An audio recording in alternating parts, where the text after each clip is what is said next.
So,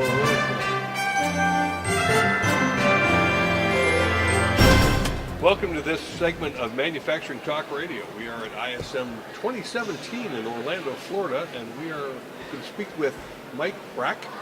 He's Group Vice President, Commercial Enterprise Sales with Jaggaer. And we're going to be very excited, and I think the small to mid-sized enterprise is going to be very excited to hear some of the things that Mike Brak has to share about Jaggaer. Mike, welcome to Manufacturing Talk Radio. Thanks for having me on today, guys. We're excited that you're here. Can you tell our listeners a little bit about Jaggaer, and then we've had some pre-show discussion with Mike about some of the things that he can do for small and mid-sized enterprises, and we really want to delve into that. Sure. Jaggaer is a end-to-end e-procurement solution that attacks 100% of a company's spend. What we try to do is help companies save money and also get their spend under management in terms of contract, compliance, and managing their risk. Okay. And when you say under contract, what are you talking about, Mike? What you want to make sure is if you have contracts in place, you have certain price points, you have arrangements with companies contractually, that you're adhering to those contracts. You also want to make sure you understand when your contracts expire. You also want to understand what special terms and conditions you may have under contract with your suppliers. Okay. Are you involved at all in the negotiation of contracts that a particular manufacturer may have with their vendors? We're not involved in the negotiation, but we provide the software that allows them to load their contracts in, to manage their contracts, that help their attorneys write and manage terms and clauses within their contracts, and also make sure that they're in compliance with their contracts. Nothing worse than when something happens in a contract where you're on the hook for something that you should have known about prior. We get a lot of those calls after the fact. Yeah, I bet. You brought up an interesting point about terms and conditions, so I'm going to jump into that for a minute. Yeah. We have a metals company, All Metals and Forge Group, and we produce open die forgings and sell them to multiple industries. One of the things, and I've been doing it for 5 decades, and there was a time when there was almost no such thing as terms and conditions. And it's been getting worse and worse and worse, to the point now that we get contracts that have 30, 40, 50 pages of unreadable legalese that are pure gotchas. So as a result of our ISO registration, and last year ISO implemented risk assessment and risk management to their program, we had to take a look at risk management and risk assessment. And so we started studying these TNCs. They are impossible. They are only meant for one reason, and that's to trap them. So we've now turned it over to our attorneys to come up with something, a 10-page response that we don't like yours, but here's ours. And let them read a 10-page document that may say nothing. So that's the long way around the barn. So do you run into those types of situations with regards to terms and conditions? Absolutely. So there's a couple different ways, right? In terms of contract management and managing terms and conditions, or a company managing how they write clauses. So in terms of a contracting group using our solution to help them understand what are things they can accept or not accept, we assist companies in do that. We have clause library that they can repurpose and reuse, so it doesn't impact them too much. Now, if you put the shoe on the other foot, which is what is the dynamic between the supplier, right, and the person that they're contracting with. We face a lot of the, as our company, with a lot of the bigger companies that we do business with, right, they provide us, 75 pages of legal term, and you're supposed to live with that, and obviously we have a much shorter version of that. It does get down to leverage and really having a discussion around what is fair, equitable, business terms that everyone can accept.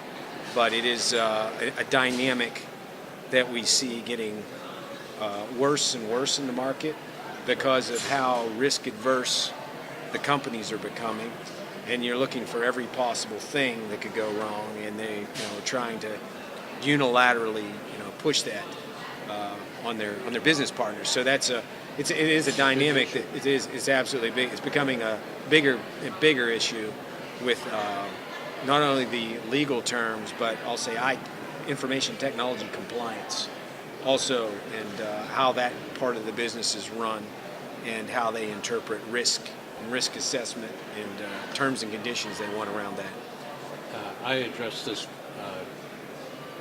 a problem with a customer of mine a couple of weeks ago, talking with the director of purchasing, and I told them, I said, there are 40 pages that we've had 3 people going over for 3 days, find that a good part of your terms and conditions have nothing to do with our product.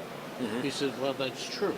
He said, we wrote one document that covers all the types of vendors that we do business with, and that should take care of all of our terms and condition needs.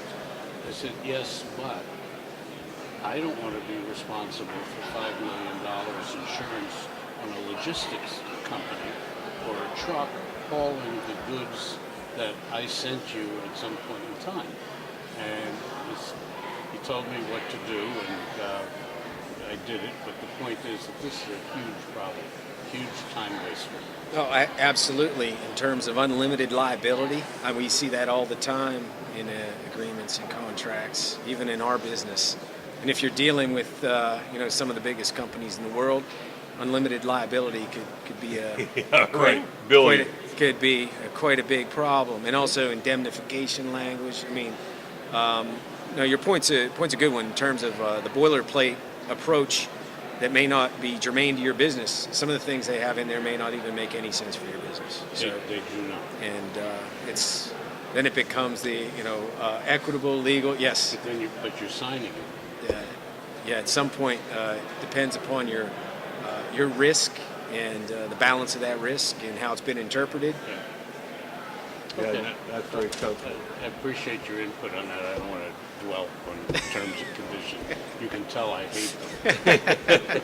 Mike, when you say that Jaggaer has a 100% end-to-end solution, what does that mean? And are you talking about supply chain procurement end-to-end solution or what?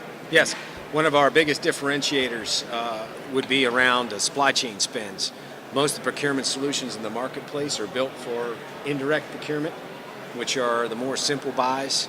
We're very interested in manufacturing, in the supply chain, the direct materials, transportation, packaging spends, and some of the more complex things. So we do everything from supplier management to spend analysis, strategic sourcing, contract management, which I mentioned, and then even e-procurement, accounts payable. So you have a whole closed loop system in procurement. And a real differentiator is, I'll call it the 80-20 or 20-80 rule, right? In most cases, companies really source, they spend 80% of their time sourcing 20% of their stuff, when it actually should be the other way around.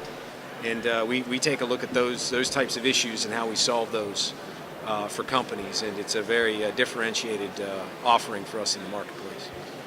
So if you were to pick up a potential client, and let's say it's a medium-sized company, 40, 50 people, what's the first step that you go through, just so our listeners have an idea of what they would have to deal with in regards to creating a program for them? One of the first things we would do is come in and just talk to them about their business in terms of what their challenges are and areas they're trying to improve. We always like to think about it as consultative. We also like to help companies understand the value that we bring. So a lot of times we'll work with them on what we'll call value assessment, right? We'll go in and talk to them about the different types of things we could do for them and make some recommendations on the areas that we may want to attack first. These days, I think that everyone is becoming more aware that you have a global economy. You have to look at your business holistically, and the better the intelligence you have in your business, the better you can run your business. And I mean, that's generally our approach. So we try to go in and very pragmatic approach to understanding what a company's facing, what they're trying to do, and best thing you can do is what the top guy is trying to do, right? What CEO is aligned to what the CEO is trying to accomplish. When you go in and you do an analysis, do you get much pushback from upper management when you say you're doing this wrong? You don't say it that way, but you're doing this wrong, and well, this is the way we've always done it. Well, I think it's I call it sensitivity analysis. When I call it sensitivity analysis, so you can point out things that they can improve upon, but then the actual return, you want to ratchet down the actual return and get them to agree to something that's very safe and minimal, and then you can come to agreement. I mean, no one wants to live with something where you tell them that you know what, your business is, we can save you like 25% because it appears you're running a loose ship and you guys are wrong. So the whole idea is, say you did spend analysis and you understood and aggregated your spend and you leveraged that when you did sourcing or procurement, right? What's the kind of return you could get out of that? Or if you took that information, you understood your supplier base better, and you're able to work and negotiate with suppliers, you had better information from your suppliers. Like, what efficiencies and savings are you getting in those areas? And what do we normally see? But then the conversation is, what are you comfortable with, right? Because what you don't want to give them a number they're not. That's when everyone seizes up and they want to hide your stuff in the drawer, right? You don't go very far that way, So, Mike, you used a couple of examples and you made a couple of comments I want to go into. What's the smallest number of employee organization you would work with? And completely aside from that, if I heard you right, you said something like 1/3 choke.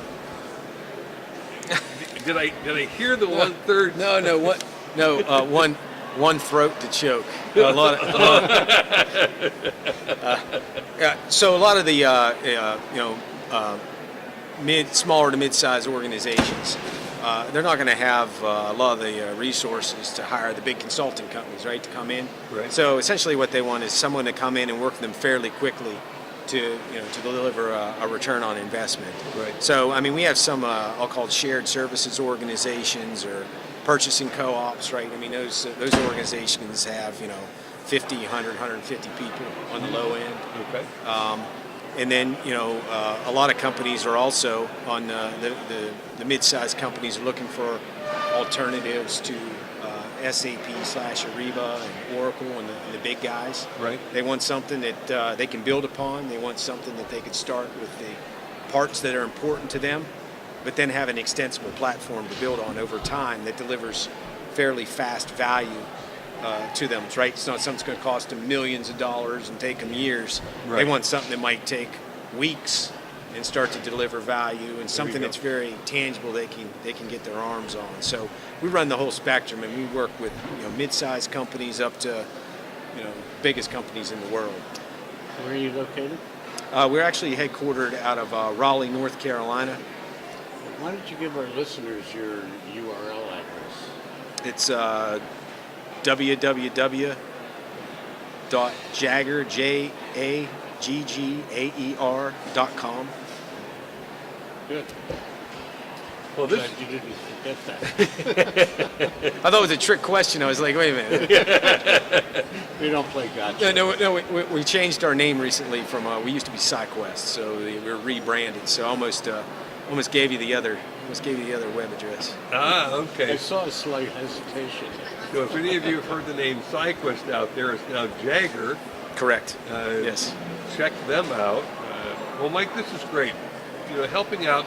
It's always interesting to see what the big guys are doing. But when you're not a big guy, which is 90% of the market, if not more, then you're kind of stuck waiting for this trickle down to occur in technology before you can implement. So I'm glad to see that Jaggaer's got something that could be implemented today. Yes, absolutely. Neat piece of software. Well, thank you for being on Manufacturing Talk Radio. We appreciate having you here. Pleasure. Thank you, guys. Thank you. And we've been speaking with Mike Brak, who is the Group Vice President of Commercial Enterprise Sales for Jaggaer. They can be found at www.jaggaer.com. Thanks for joining us on Manufacturing Talk Radio. If you'd like to be a guest on our show, contact us at info@mfgtalkradio.com. We'll see you next Tuesday at 1 p.m. Eastern Standard Time at mfgtalkradio.com.